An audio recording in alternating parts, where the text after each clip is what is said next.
नमस्कार. दीपक रेगे कथाकथन चॅनलवर तुम्हा सगळ्यांचं मनापासून स्वागत. मित्रांनो, तुम्ही ऐकतोय प्राध्यापक व बा बोधे यांची गुलाबी पेरू ही कादंबरी आणि आज भाग 9. गावदरीतनं निघालो होतो. सहज मागे वळून बघितलं. एक दाढीवाला बाबा माझ्या मागोमाग येत होता. मी थांबलो की तो थांबायचा. मी चालायला लागलो की लुंगीचा घोळ सावरत चालायला लागायचा. आयला याच्या कोण येऊ? गावातला काय दिसेना. आसपासच्या वस्तीवरला असता तरी ओळखला असता. आणि नाव का म्हणावं तर गावाबाहेर कोणीकडे चालला हा. आणि असं चोरावानी बिचकतोय का? दाढी तर कवडी आहे. दाढवान पान कोंबडी बांधल्यासारखा दिसतोय. चांगला 100 गज अंतर ठेवून चाललाय. जाऊ द्या, याचं त्याच्याकडं. आता मी कशासाठी बाहेर पडलोय त्याला तरी काय माहिती. चाललोय लागा लागा. लांब सडकेसारखा पूल ओलांडून मी एका आंब्याखाली आलो. ऊन इंजिनमधल्या वाफेसारखं तापलं होतं. शिवारात कुठे माणूस ना काणूस. रिकाम्या रानात कोण येतंय उन्हाचं? उन्हात गुरंसुद्धा सावली गाठून बसतात. चरायचं सोडून दाढवाण हलवत रवंथ करतात. झाडावरल्या रानात पानात पाखरं चिवचिवत होती. गारव्यानं फुलली होती. बाहेरच्या उन्हाचं त्यांना काहीच नव्हतं. तिथलाच खाली पडलेला एक आंबा चगळत जिभेवरची चव सांभाळत मातीवरच आडवा झालो. हिरव्यागार पानातनं नजर आरपार वर आभाळाकडे फेकत विचार करायला लागलो. काय करावं समजना. जाऊन चाच्याला विचारावं का? तो येणार कावा? बरं, तो शादी पक्की करून आला तर मला पकडून कोंडून ठेवल सिनेमातल्यासारखं. आणि पोरीचं लग्न लावून होईल रे कामा. बरं, निघाला पळवून लगीन केलं आणि काय कायद्याचा तिढा निर्माण झाला तर कोर्टात काय सांगायचं? सांगता येईल म्हणा पोरीच्या बापाला विचारलं होतं पण तो नाही म्हणला म्हणून पळवली पोरगी. बरेच विचार वडाच्या झाडावर वटवागळं चिकटावी तसे मनात चिकटले होते. तिथेच मध्येच जाग येऊन फडफडत होते आणि एका कानातनं कलकलत उन्हावर तरंगत निघून जात होते. पुन्हा फिरून दुसऱ्या कानातनं आत शिरत होते. चिमणीसारखे चिवचिवत होते. झोप आतल्या आत मेंदूला कावटाळत होती. डोळ्यांवर मनगट ठेवून पडून राहिलो होतो. गार सावलीला बरं वाटत होतं. वाटलं झाडाचं पान आणि पान मोजावं, फांदीन फांदी निरखावी, झाडावरचं पाखरून पाखरू बघावं. काय सुखी जीवन आहे ना या पाखरांचं. आहे का कसला वणवा मागे? बिनघोरी दिसेल त्या फांदीवर आरामात बसतात. जरा वेळानं शिरवाळ पडलं की त्या खाली कलकलत आपल्या घराकडे किडा मुंगी टिपत आपल्या लेकरा बाळात जाऊन रमतात. कसला ताप नाही. माणसांपासून सावध राहिलं म्हणजे झालं. आईला या माणसाच्या जातीचा सगळ्यांच्या मुळावर उठते ही जात. झाडावर पाखरू ठरू देत नाही की शिवारात झाडाझुडपात जनावरांना हिंडू देत नाही. विचारांच्या तंद्रीत डोळा केव्हा लागला कळलंच नाही. जागा झालो तेव्हा माझा पाठलाग करणारा लुंगीवाला मिशा पेळत हसत होता. माझ्या दोन्ही हातांवर 2 पाय देऊन भूतासारखा हसत होता. हसताना गालावर गोटी बसेल एवढा खड्डा पडत होता. काळोख्या रात्री झोटिंगानं गाठावं तसं झालं होतं. नुसतं पाय हलवून काय करायचंय? लाथ मारावी तर हा गुडघ्यातनं पाय काढायला कमी करायचा नाही. काळीज बर्फासारखं गोठत होतं. काय ओळखलं का मला? नाही हो. कसा ओळखशीन? मी काय सासरा आहे का तुझा? अरे पावट्या, तुझ्या आईचा नवरा आहे मी. बघतो काय डरगोले. आपण हातावरला पाय तर काढा. हात मोडला की माझा. अरे बेट्या, हात मोडणार नाही, दंडातनं काढणार आहे मी. नाही नाही, असं नका करू. चल ओठ नीट उठून बस. चाल. तो माझ्या हातावरनं बाजूला झाला तसा मी पटकन उठून बसलो. तोही बसला. तोंडातली पावशेर थुंकी पटकन थुंकला. निगारला दिवस कोणी घालवलं? मी गप्प. अरे काय विचारतोय मी, असं म्हणत त्यांनी 4 सणसणून थोबाडीत मारल्या. दोन्ही दाढवानं निखळायची पाळी आली. मी मी अरे माझ्या अंगठ्या एवढ्या हिसकी आणि पोरीला जीवनातनं उठवतोय. आरामजादा. चुकलं माझं चुकलं. मला रडू आवरणा, तोंडातनं शब्द फुटेना. आता काय करणार रे?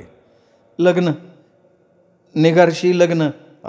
त्याच्यासाठी चालतो मी करतो तुला मदत. काय म्हणताय? खरं सांगताय? करणार मदत? जरूर करणार. तुझ्यासाठी आधी खड्डा खणतो आणि मग. असं म्हणत त्यांनी दणकीच्या खिशातनं चाकू काढला. फक्कन पान उडवत म्हणाला, अरे तूने तो निगार की जिंदगी बर्बाद कर दी, फिर ब्याह करना चाहते हो क्या? नालाय कार्ट्या, एका तासाच्या तालुका सोड, नाही तर आतडच जाग्यावर ठेवणार नाही. नाकाडापासनं बेंबी पत्तर उभा फाडून टाकल. मला निगारचा मामा म्हणतात. म्हणजे तो मुंबईत हादपार झालेला माझी आई सांगत होती. त्योच मी, निगारचा मामा मामद्या. बोरा लय लहान आहे सजून. कवळं बकरं मारणं माझ्या रक्ताला मंजूर नाही, नाही तर अंगाला मांडीसारखे भुसनळे बांधून आभाळात उडवून देईल तुला. निगार का नाम मत लेना. जाओ. 10-15 हजार डासांनी एकदम अंग फोडावं आणि हुडहुडी भरून थंडी वाजून यावी तसं सगळं अंग थरथरायला लागलं. काळजाचं काय झालं असेल देव जाणे. डोळ्यातली बुबुळं गरागरा फिरली. त्यांनी चाकूचं पान बाहेर काढलं तेव्हाच वाटलं आता मुडदा पाडणार. विधभर सुखासाठी कायमचं जीवाला मुकणार, पण नशीब बऱ्यावर म्हणून वाचलो. जन्मात केव्हा पळालो नव्हतो असा पळालो. नदीच्या पाण्यावरनं धामण सरसरत जावी तसा भुंगाट सुटलो. घाईत पायातली नवी कोरी चप्पल कुठे पडली कळलंच नाही. काय सांगावं याचं. चाकूचं पातं फेकून मारायचा पाठीत.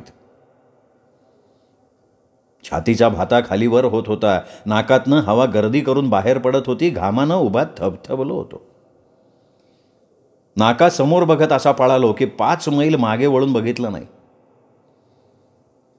रस्त्यावरनं सायकलवाली माणसं ओरडत होती, अरे पोरं थांब, काय झालं पळायला. काय सांगणार त्यांना. इकडे मरण आमच्या पाठीमागे साप होऊन लागलंय आणि ह्यांना थांबायचं सुचतंय. लांब एका चढाला थांबलो तेव्हा धड उभं राहता येत नव्हतं. पिंढरीचे गोळे ताठरले होते. नाडी जड झाली होती. जवळच्या ओढ्यात हातपाय धुवून आधाशासारखा पाणी प्यायलो तेव्हा कुठे बरं वाटलं. डोक्यावरच्या केसांवर गार पाणी मारलं तसं टाळकं गार झालं. शिणलेला मेंदू तरारला. जख मारू द्या तिकडं निगार. पोरीच्या पायात सोन्यासारखा जीव गमवायला सांगितलंय कोणी. एखाद्या वेळेला निगार बापाच्या आणि मामाच्या भीतीनं फिरली तर मग येरवड्याकडे खडी फोडायला जायला लागेल. वर गुर्रासारखा मार मिळेल तो निराळा. जीवापरी जीव जायचा आणि मक्याच्या कणसासाठी कोल्हा मारावा तसं व्हायचं. आहे कोण माझ्या मागे. या मामद्यानं मला कुठं टरबूज चिरल्यासारखं चिरून टाकलं तर कळायचंय नाही कोणाला, आणि कळलं तरी भीतीपोटी बोलणार कोण. आता इतके दिवस झाले, नवे कपडे पैसे कुठनं चोरून आणून बहिणीला देतोय, पण कोण बोलत नाही की पोलिसात त्याची वर्दीही जात नाही. माझ्या लग्नाला जात आडवी येते. हे आजचं नाही, सगळा इतिहासच असा घडलाय.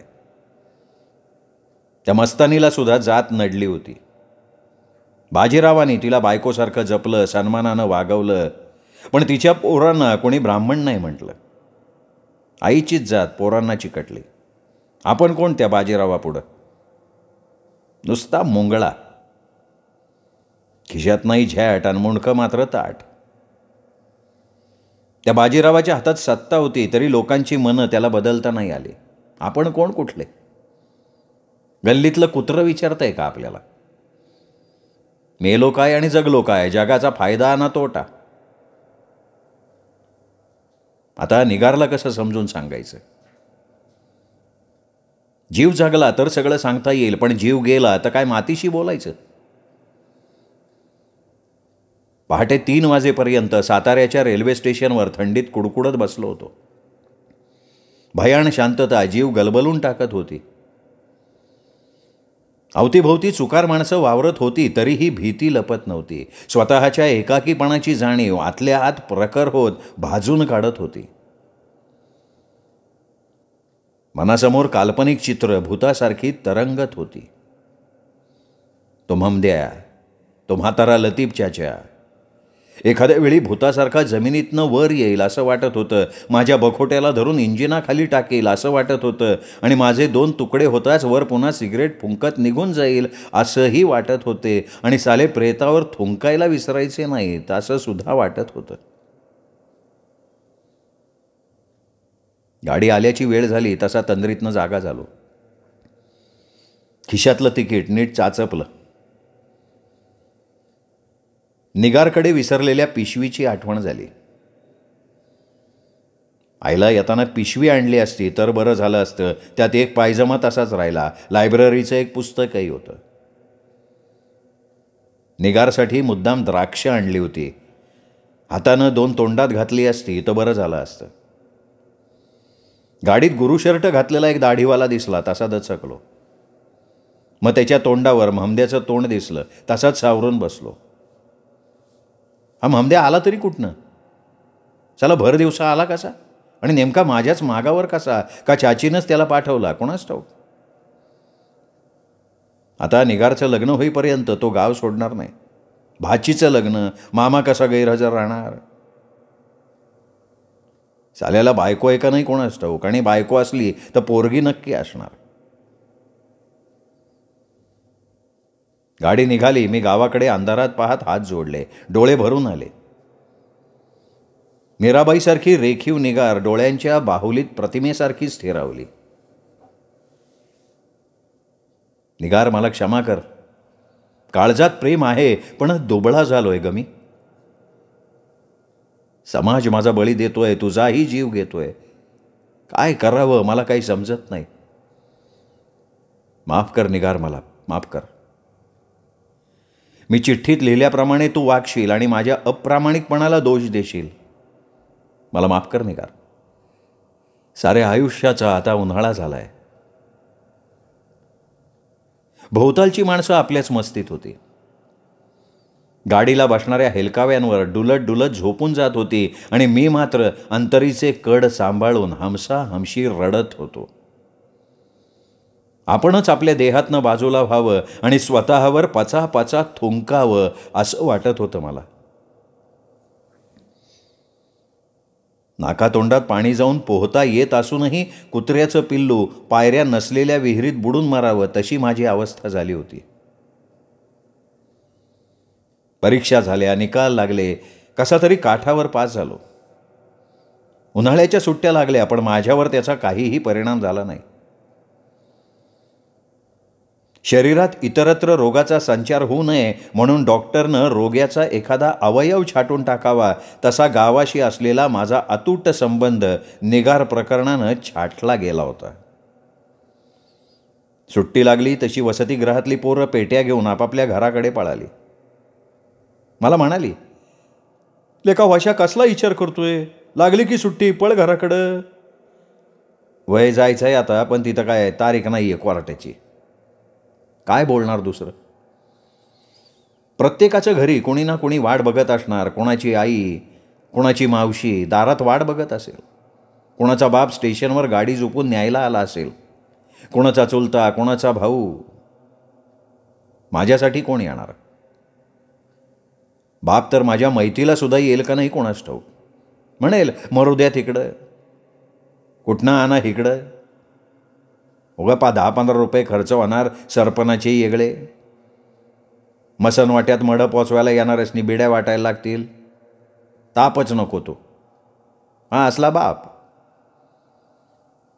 लॉटरीचं तिकीट काढेल, बोंबलत चकटीवर पैसे घालवेल, पण पोरासाठी काही करणार नाही. कोण येतोय आपल्यासाठी? आला तर म्हमद्या येईल पोटातला ढोबळा पाडायला. जाऊ द्या. माझ्या खोलीतली पोरं एका दिवसात पळाली. 8-10 दिवसात आसपासच्या खोल्यासुद्धा रिकाम्या झाल्या. एक दिवशी हॉस्टेलचा मॅनेजर आला. भोसले अजून किती दिवस मुक्काम करणार? म्हणजे इथे उन्हाळ्यात राहण्याला वेगळा चार्ज भरावा लागतो. पण बोर्डिंग तर फुकट? नाही, फुकट फक्त अकॅडमिक इयर पुरतं. कॉलेजला सुट्टी लागली की हॉस्टेल खाली करायचं. आमची 1000 प्रकारची दुरुस्तीची कामं असतात ती आम्हाला सुट्टीत उरकावी लागतात. तरी पण किती पैसे भरावे लागतील? 2 महिन्याचे 50 रुपये. काही फार नाही. फुकट फुकट फुकट किती फायदा घ्यायचा माणसाने? मऊ लागतोय म्हणून कोपरानं खणता का? नाही तसं नाही हो, पण मी म्हणतो तिकडं भाषण सभेत सांगायचं, मला नाही सांगायचं. राहायचं असेल तर 5 वाजायच्या आत 50 रुपये भरा, नसेल राहायचं 5 वाजेपर्यंत खोली खाली करा. काय राव, रोज रातचं वरडताय काय, चावळताय काय, रडताय काय? सगळे शिपाई तक्रार करतात रात्रपाळीचे. तो गोरखा तर तुमचं रडणं ऐकून एकदा दार मोडायला निघाला होता. तुमच्या परिस्थितीकडे बघून आम्ही ग बसतो म्हणजे तुम्ही काय पण करायचं का? नाही हो, मनावर जरा ताण पाडलाय माझ्या. अडचणीत आहे मी. आता तुम्ही अडचणीत आहे आणि आम्ही काय शाहू महाराजांच्या महालात झोपलोय का? उगा वडवड न ग. गणपे, त्या 13 नंबरमधली टेबलं बाहेर काढ आणि हे भोसले गेले म्हणजे त्यांची खोली झाडून घे. नीट झाड, निस्ती केरसुने नाचून नाही यायचं. आता कसं समजून सांगायचं या पुढारी छॅप मॅनेजरला? नशीब फिरलं की 4ही बाजूने फिरतं. आता इथे राहावं म्हटलं तर लगेच 50 रुपये कुठनं आणायचे? बरं, कुठे ओळख पाळख सुद्धा नाही, आणि असली तरी कोण देणार हो एवढे पैसे? कुठल्या आधारावर मी पैसे परत करणार त्यांचे? 1.5-2 रुपयांचं वेगळं असतं, पण 50 रुपये कुठे चोरी करायची? आता आई म्हणायची ते खरं आहे, ही गरिबी 4 पिढ्यांची पाठ सोडणार नाही. माणूस मरेल पण ही लाचारी हटणार नाही. काय म्हणायचं आता या नशिबाला? का असं पावला पावलावर ढुंगणावर हाणतंय? अंगातलं सगळं रक्त आटेस्तोवर पळायला लावतंय. एकटा कुठेही हिंडलो असतो. आता ही पत्र्याची पेटी, वळकटी, हे सगळं घेऊन कुठे हिंडत बसू? स्टँडवर झोपायचं म्हटलं तर पोलीस काय झोपू देणार येतोय? 1 दिवस गप्प बसतील, 2 दिवस गप्प बसतील. रोजचाच रात्रीचा स्टँडवर दिसतोय म्हटल्यावर उभा करतील, काट्यांच्या पांजरीवर कुत्रं मारल्यासारखं बडवून काढतील. अन्न तर नाहीच भेटायचं पोटाला, पण पाठ आणि पोट एक होईल, कातडं लोंबस्तवर तुडवतील. उजव्या हातात वळकटी आणि डाव्या खांद्यावर पत्र्याची हिरवी पेटी घेऊन जेव्हा मी बाहेर पडलो तेव्हा 6 वाजून गेले होते. मनात म्हटलं आता सरळ स्टँड शेजारच्या रेल्वे फाटकातनं वर निघावं आणि रेल्वे स्टेशनकडे झुकावं, काढावी रात्र तिथे, पुढचं पुढे. स्टेशनच्या बाहेर जरा थांबलो. पानपट्टीवर पान खाल्लं, कधी नव्हे एक सिगरेट घेतली. मायला चेन तरी केव्हा करायची? कॉलेजला पूर्ण वर्ष काढलं एका चपलेवर, तीही गावाकडे हरवली, म्हणून निदान ही स्लीपर तरी पायात आली आहे. आत्ताशी 1 वर्ष संपलंय, पुढची 6 वर्ष कशी जायची? एम.ए. झाल्याशिवाय काही खरं नाही. शाळेत मास्तर पोरांना म्हणायचा, तुम्ही कोण होणार कागदावर लिहून द्या. मी लिहिलं होतं, लय शिकणार साहेब होणार. मास्तर हसला होता. वरची हिरडी बाहेर काढत एक डोळा बारीक करून म्हणाला होता, आज तुझ्या आईला साहेब होतोय. परवा माझ्याकडनं पट्टी उधार नेली, कवा पावली आणायचास? वळगाराकडं साहेब होते. सगळं आठवलं आणि चीड आली. मनात म्हटलं, मास्तरा मी मोठा होस्तवर जित्ता राहा, मग बघ तुझ्या नाकाव साहेब होऊन खडा खडा बूट वाजवत येतोय का नाही.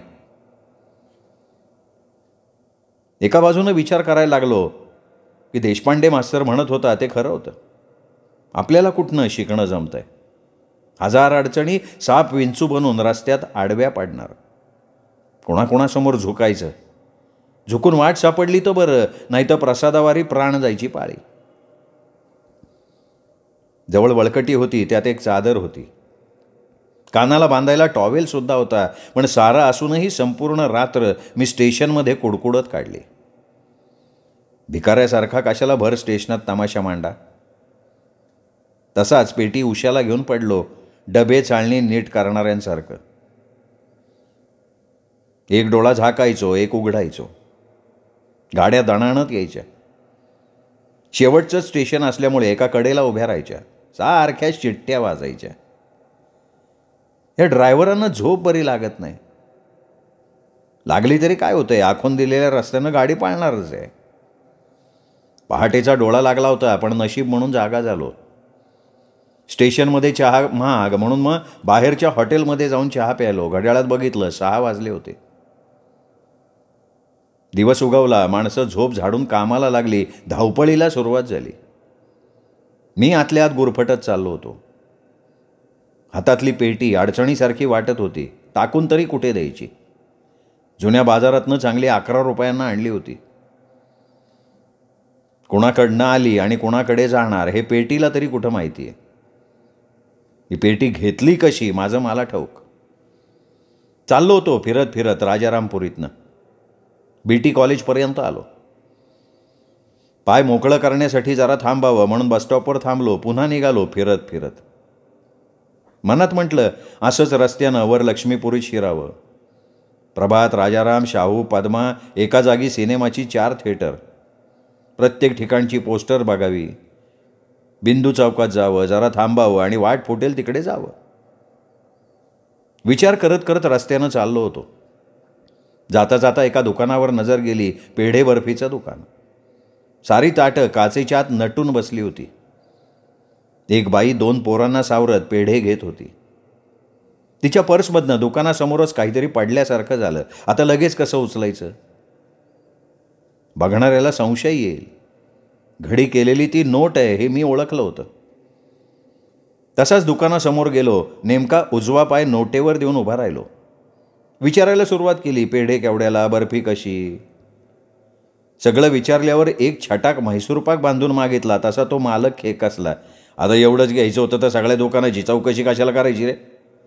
अहो आम्ही गरीब आहे, द्यायचा असला द्या, नसला द्यायचा नका देऊ.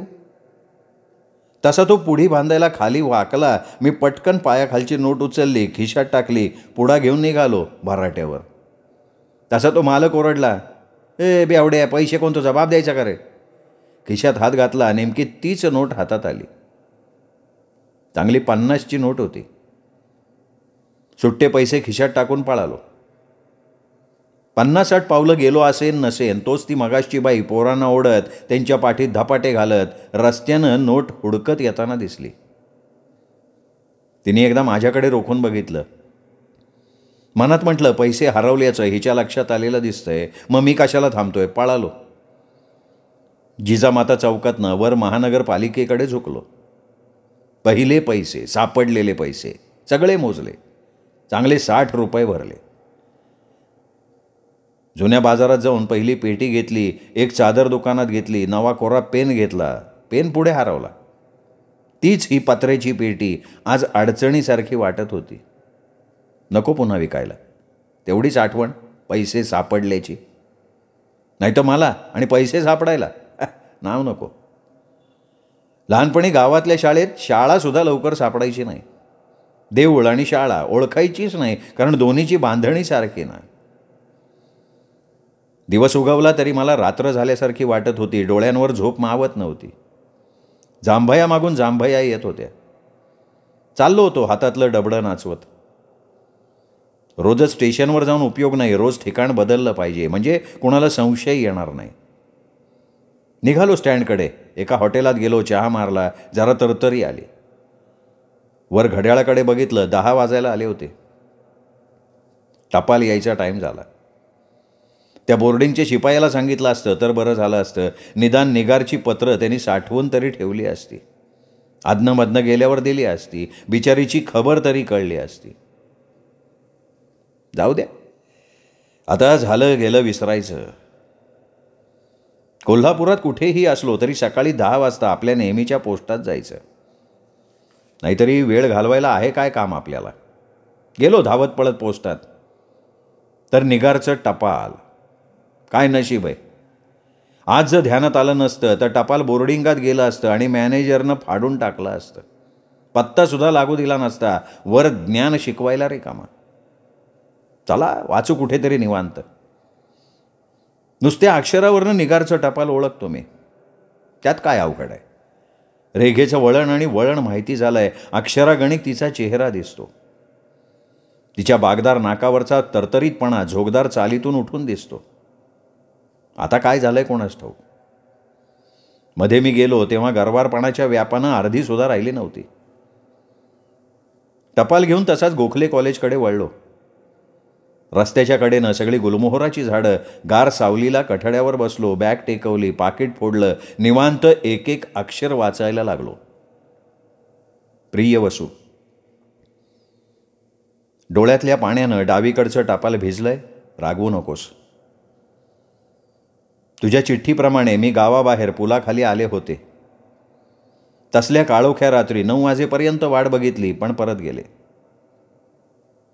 राजा, मला का फसवलंस? मला वाटलं ममद्या मामानं तुला गाठला असेल, कारण तू घराच्या बाहेर पडायच्या टिपणालाच तो आला होता. बरंच काय बाय बडबडत होता. काळ आहे मेला तो, काळ.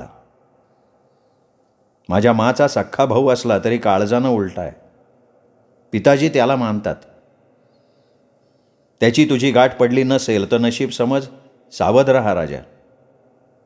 आणि आता माझा नाद सोड. तुझ्या चाचीनं सक्तीनं गर्भपात करायला लावलाय.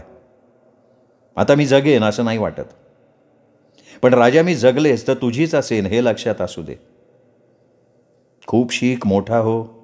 चांगला आभाळा एवढा मोठा हो. मला डोळे वर करून बघता आलं पाहिजे. तुझा बाप कामातनं गेलाय. खूप पितो. पिताजींना शिव्या देतो. एकदा ममद्या मामानं नरडं दाबलं. मा होती म्हणून तो वाचला. असो, त्याचं नशीब त्याच्याबरोबर. सगळं आठवतंय. झोप लागत नाही. आपल्या गुलाबी रात्री आठवतात. वाईट एवढंच वाटतं की हे फार लवकर घडलं. देवानं सहन करायची ताकद द्यायला हवी होती. नाही दिली. पण जीवाला जप.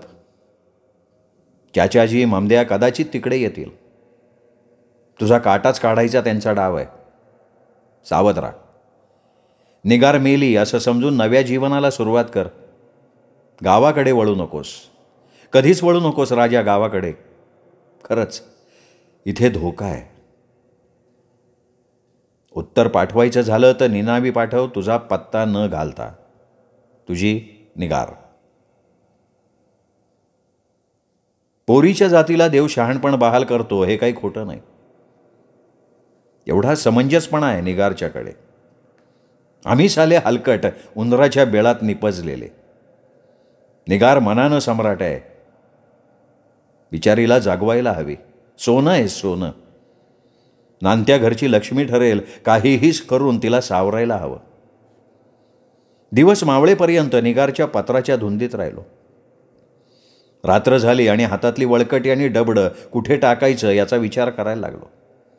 सरळ भवानी मंडपात गेलो. वळसा मारून अंबाबाईचं मंदिर गाठलं. आरामसे 4 दिवस तिथे काढले. रोज इकडे तिकडे फिरायचं. रात्रीचं डबडं नाचवत माघारी यायचं. कठड्यावर वळकटी पसरायची. पडून राहायचं.